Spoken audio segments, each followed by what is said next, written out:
अंधेरी हवेली में बच्चे के कदमों की चौप गूंजती है।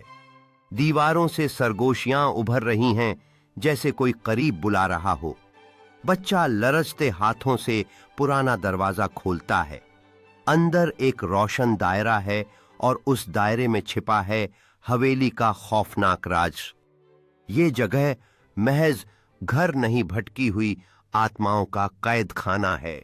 बच्चा रोशन दायरे में कदम रखता है और दीवारों पर लगे प्राचीन चित्र सामने आते हैं, जो उसे ध्यान से देख रहे हैं।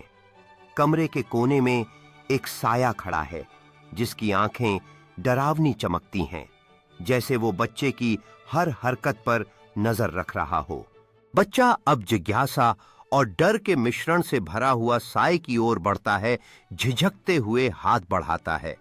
चारों ओर एक डरावनी धुंध फैलने लगती है, जिसमें भूतिया आकृतियां पृष्ठभूमि में मुश्किल से दिखाई देती हैं, जिससे डरावनी वातावरण और भी गहरा हो जाता है।